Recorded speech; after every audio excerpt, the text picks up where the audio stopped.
Hello everyone, this is Shanko and welcome to another video. So in this video, I'm going to tell you guys how we can create a simple game using Java.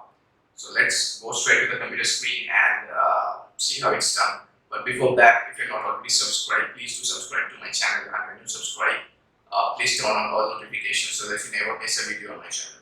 So let's go to the computer screen and see how it's done. So this is the code for our game. And let's run this and see how our game looks. So I'm going to say run as Java application. Alright, so it opens up this window and we can see we have this title memory game written here, and we have this frame, or we have this container which contains these buttons which have numbers from 1 through 10, and they are in some random order. So when we click on reset, it just shuffles the numbers that appear on these buttons. And the game here is we need to remember the sequence of these numbers from 1 through 10 as they appear. So we have 1 here, 2, 3, 4, 5, 6, 7, 8, 9 and 10. So once we click on play, the numbers disappear and we need to click on the buttons in the same sequence from 1 through 10 as appeared. So 1 was here, 2 was here, 3, I think this was 4, I don't remember. Okay, this is incorrect. 5, I don't know, 6, 7, right, 8, incorrect, 9 and 10. So in the end it is going to give us the score. So I got 5 correct. So the goal is to get all the 10 correct. So let's try that. 1, 2, 3, 4, 5, 6, 7, 8, 9, 10. It's a bit difficult to remember. I'm not really good at memorizing sequences. So 1, 2, 3, 4, 5. Right, I'm just gonna cheat a bit. Just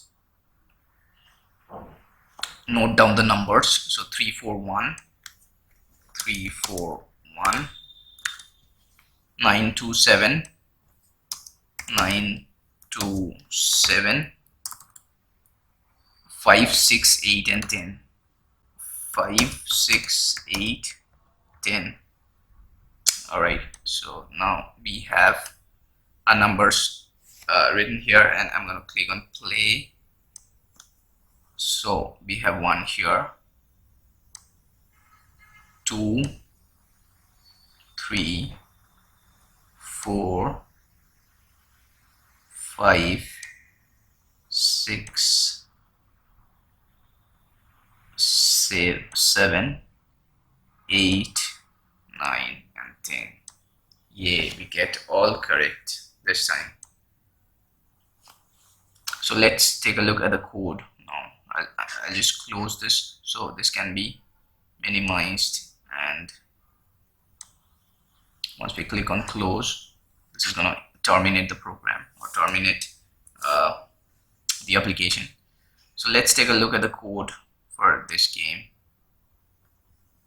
So we can see we have the buttons here. We have buttons from 1 through 10. Alright, I'll just open up the game once more. So these are the buttons that we see here, which are defined here, right? And then we have the play button and reset button. So these are the buttons that represent the play and the reset button. And then we have the score level, so that will display the score here. So once we click on play and we click on all 10 buttons, in the end it is going to show us a score, right? So this is displayed by the JLabel button, JLabels stuff that we have here, and then all these are displayed inside this frame. So this frame is defined here, the J frame, and then we have the font for the buttons here and font for the message here, the score message that we see here. So these are the fonts defining the fonts for the buttons and the fonts for the font for the score message. And then we have a list of numbers, so the numbers that appear on the, if we click on reset, it just shuffles the numbers, right? So the numbers that we see here on the buttons are stored inside this number list, right? And this array number sequence stores the sequence in which these numbers appear. So it'll store 10 first and then 6, 8, 7, 9, this way, right? Reset. And then let's take a look at the methods that we have. So inside a static block, we are adding numbers from 1 through 10 inside number list, right? And then we are setting the names for the buttons, for the number buttons, and we are adding the buttons to the list here, right? And then we have this method called build window. So this is building the window that we see here, that the frame that we see here is responsible for building this frame or this window. So inside this we are saying frame.default close operation. So this means that once we click on close, or once we click on the close button on the window, it is going to close or terminate the application. And then we're not setting any layout, so we have set the layout as null here, and then set visible as true. So this is going to make the frame visible. We're setting the location for the frame, so when it starts up, when the application starts up, and when the window shows for the first time, when the frame shows for the first time, it's going to appear at this particular location. This is the x-axis and this is the y-axis. And then we are setting the frame size, right? So this is the width of the frame, and this is the height of the frame, right? And then we are setting the color for the frame, right? And then we are calling this method inside build window, set default buttons on window. So let's take a look at this method, set default buttons on window. So then we have a bunch of methods getting called inside this method, set default buttons on window. So first we have style buttons. So this is going to style our buttons. This is going to set the foreground, set the background, and set the font type or font style for our number buttons and our play and reset button.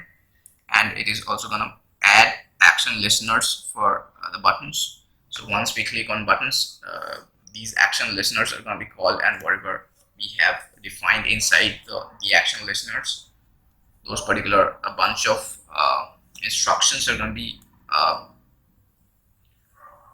run, or are going to be executed. And here we are setting the bounds for the buttons. So the first parameter is the x coordinate, the second is the y coordinate, third is the width, and the fourth is the height, right? And then for the play button and reset button, we are setting we are setting the color and stuff, right? And we are also storing we are also defining the style for the score label. So at the end of the game, once we click on all 10 buttons, it's going to show us the score, right? So this is going to show us the score. So this is getting displayed by this score label, J label. And then after this we have the reset method getting called. So let's take a look at the reset method. So reset method is doing a collections.shuffle number list. So it's going to shuffle the list of numbers that we have inside number list. So in the static block, we have already seen that we are adding numbers from 1 through 10 inside number list. So collections.shuffle is going to shuffle the numbers inside the array list. and then we are setting the counter to 1.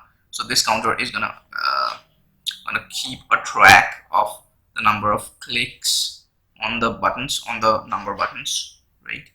And then we are calling this method called save sequence. So let's take a look at this method, save sequence. So basically this is initializing, or this is setting the values for this array save sequence. So what it is doing is it is getting the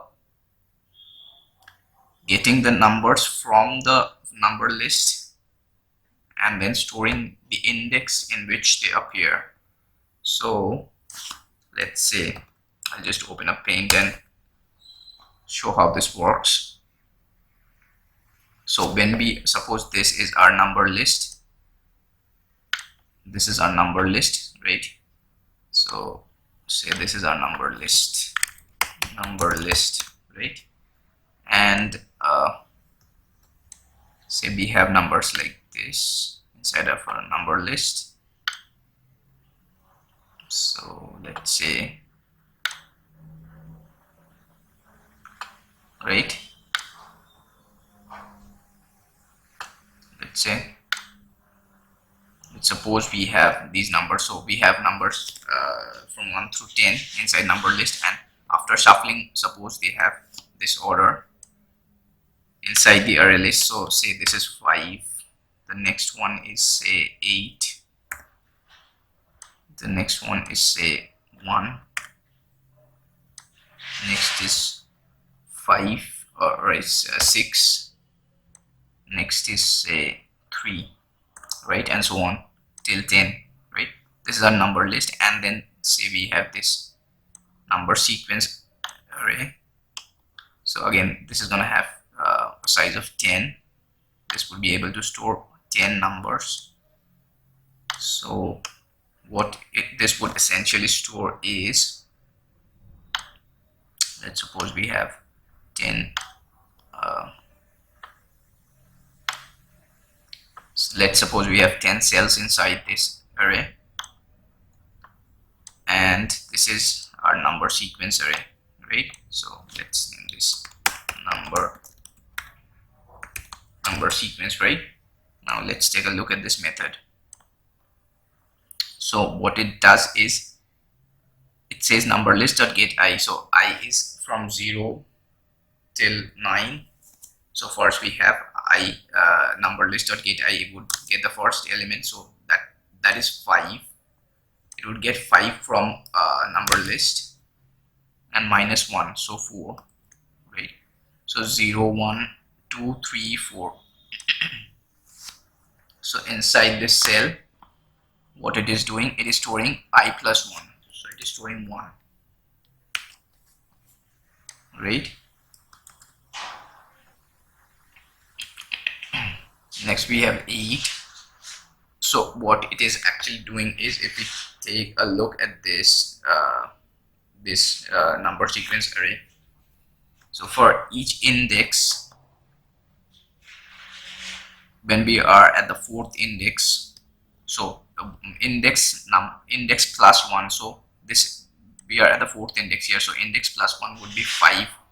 So it is storing the location of 5 inside number list. So the location of 5 inside number list is 1, because this is the first element, right? So we have, for index 4 we have 1 stored in number sequence, and for all the other numbers we be following the same method for storing this their index, or storing the location inside number list and saving them inside number sequence array, right? And next up we have, alright, so and then we are setting the text for, so once we click on reset, the text inside the numbers displayed on the buttons get shuffled and get changed, right? So for displaying these numbers, we are using this for loop. And then play button dot set enable is true. So once we click on play, this becomes disabled. Now we cannot click on this, right? And once we click on reset, the play button again becomes clickable, or it becomes enabled, right? And then we are calling disable buttons, right? That means these buttons are no more clickable. When we click on reset, these buttons are not clickable, right? So we cannot click on these. And once we click on play, these buttons become enabled. So now we can click on them, right? And then we are setting the score label as null. So the score that is getting up, that is appearing here at the end of the game, is set to null. So it won't appear until the game is finished, right? And next we have add buttons to pane. So these so this method is just adding the buttons, the number buttons and the reset and play buttons and the score label to the pane, to the window. And then play.set enable is true. So when we open up the game for the first time, the play button is enabled, right? So that is basically it for this game. And I'll put this code in GitHub, from where you can check out the code and see for yourself how this works. And I'll put the link for the repository in the description below. And I hope you guys enjoyed this video, and if you did enjoy, please give it a thumbs up. And as always, if you're not already subscribed, please do subscribe to my channel. Thanks for watching.